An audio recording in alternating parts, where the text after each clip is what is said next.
let me tell you something else, Larry. I got this Norman thing. It's coursing through my veins. Richard Lewis, you have been inspired by Josh Norman. Yes, and also true? I heard about the Patino thing. I did a movie. Few people have seen it.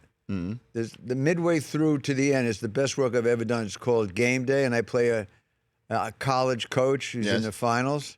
Do you really? And it's gettable. It's called Game Day, and the last half of the movie is the best acting I've ever done. And I just did Patino and slicked my hair back. Oh. And it was. I mean, I don't want to say that the character was pretty dark, and I know he's had some checkered stuff in his life, but this guy really is screwed up. Is that right? But I'm a great coach, and my locker room talks.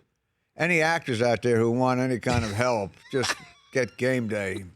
Anyway, where were we? Season 9 of Curb Your Enthusiasm premieres Sunday night, October 1st. And it's great to see you here, Richard Lewis, in person in the flesh. Are you playing yourself on Curb? Are you doing that? I asked Larry the other day. We had dinner for the first time since Eisenhower's administration. No, we had dinner, and I said, people always ask you. They say, "Is that really you?" He said, "No, I would like to be more like this, more confrontational." Larry, because he's not a confrontational guy at all. In real life, no, right? He doesn't, he doesn't suffer fools gladly, and he doesn't. I mean, he's somewhat of a Larry on the show. But he's not as annoying as that Larry David. What about you in the show? I asked him that question, and he says, well, you're you, but you're worse. He says, I'm worse because I put you in these heightened situations. I mean, I'm pissed off because my parakeet died, and he sends me a text. I would, but I would be. I'm a very sensitive. See, I wear my heart on my sleeve. The only reason I did stand-up, I've done it for 49 years. 49 years. I just turned 70, and I'm going on the road, and I'll be at the Roxy in L.A. finally for the first time in a long time. Yeah. In December, and I'm playing Philly and Caroline's. You and Artie Lang are going to be in Florida. We've got 2 recovering drug 7th. addicts. I just saw on the board in Reno that one of us won't make our last punchline. No, he's doing fine, and I've been sober a long time, so I love the guy. He's a brilliant guy. Just pray for the cat, and I'm happy to be with the guy. So what were you saying? What was the question? Oh, Larry David. Yes. Yeah, no, but he's just too odd, man. I mean, we had dinner once. We went out for dinner. Yeah. He calls me up, and I said, what time? He called me up in the afternoon. He said, let's have dinner. I'll meet you there now. It's always now. It's like some diva actress. And I said, come on, what do you now? He says, let's have dinner. I said, well, I just had a hero sandwich. He said, all right, I'll meet you at 4:01. 4:01. Guy's a mental case. He's like Rain Man. So I said, 4:01? Then we were on the phone for an hour. I said, and we got up to 5:18. I said, all right, and it was this high-profile thing on Rodeo Drive or one of those streets in Beverly Hills that he goes to a lot. He's a regular guy, but he's Larry David. He can go wherever he wants. So can I, for that matter. So I got there an hour early to pay the check. I said to the mate, hey, Mr. Lewis, how are you? Don't call me Richard, but listen, I'm paying for dinner. It's a Chinese restaurant. And he says, it's probably Mr. Chow's. Probably. Okay. Great restaurant. And he says, oh, no, you can't pay. I went, what do you mean I can't pay? What do you mean I can't pay? No, Mr. David would be upset. I don't care about it. Then I did my Norman. What do you mean I don't care about him? He can't follow me. I can follow him. He can't follow me. I can catch him. So he said, no, we won't allow it. I said, what do you mean you won't allow it? It was a screaming match. This sounds like an episode of Curb, by the way. Yes, and I said, take my credit card. So I sit down. Larry comes an hour late after this hour phone call, 4:16, 5:03, 5:18. He was like a Jewish airport controller, out of control. So he gets there, and I said, Larry, why don't we make believe it's 1972 and we're broke and all we care about is comedy and just our passion for our craft and whatever. And he says, what do you mean? I don't mean what I mean. We used to go to a Chinese restaurant, cheap. I'd get soup. We'd split it. What do you want, beef? All right, I'll get the shrimp. All right, don't take too much of my shrimp. Then we'll split it. It was like $5, okay? He says, we're not going to split anything here. I go, why not? You'll hurt the feelings of the chef. I said, I couldn't care less about the chef. I'm hungry. He says, I know him. He's a personal friend. I went, and now I'm worried about the check, okay? The chef comes out with 18 entrees on a turntable. Big enough. We should have sent it to the Army and to the Navy and to the Marines and all, and to a third world country. We don't even have a discussion, Rich. The phone rings. Steve Martin, comedian, of course. And he doesn't say goodbye. He gets up. He goes, I forgot I have poker night. And he leaves. And he leaves me with $100,000 bill with this Chinese food that I couldn't even recognize. It looked like a peacock smoking a joint. I didn't even know what it was.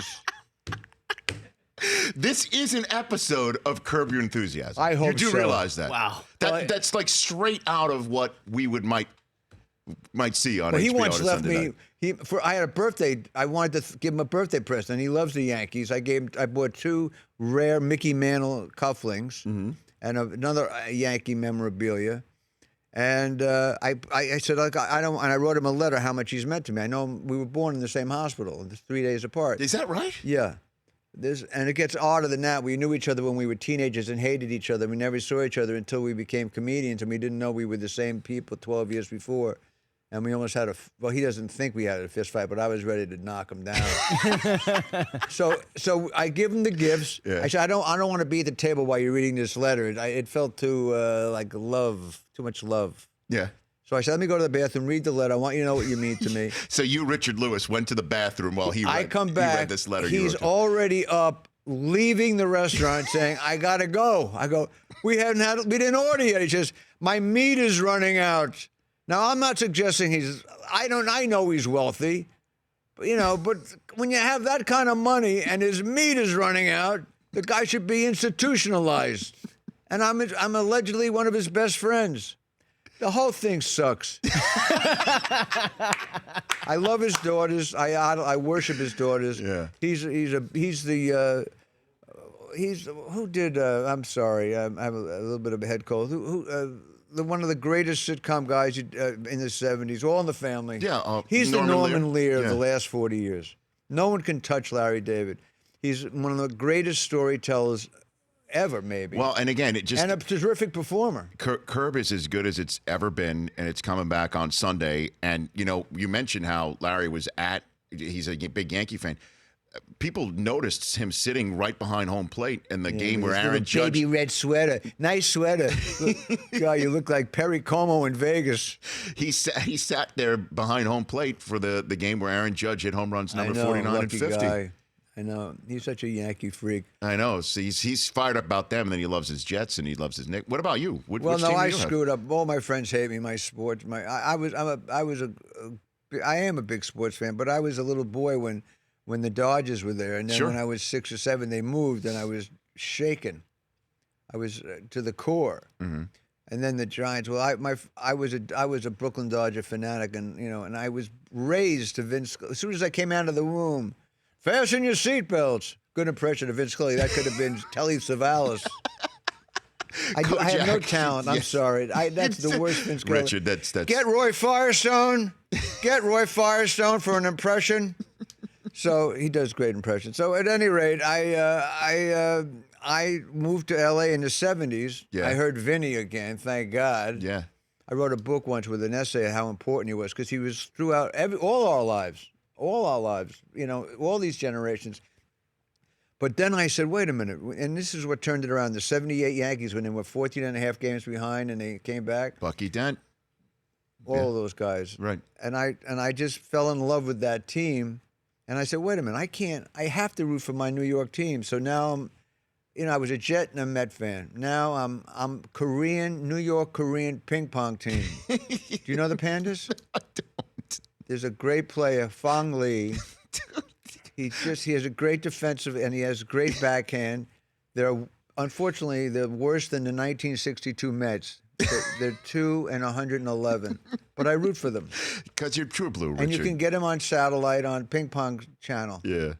At the Richard Lewis on Twitter. Check out richardlewisonline.com to see when the Tracks of My Fears tour dates comes through your town. You with Artie Lang in Coconut Creek, Florida on the 7th, and you're in Carolines in New York City the week after And then that. Philadelphia and Helium. And I'll have stuff, other man. gigs after that. But come see me in L.A. First time in 5 years at the Roxy, December 9th, with a Very special guest. Very good. Richard, you are a special guest on this show. Congrats on another season of Curb. Yeah, you're rocking, babe. Thanks Right for back having at you. me. You bet. Back in 60 seconds. And I'll tell you something else, Larry.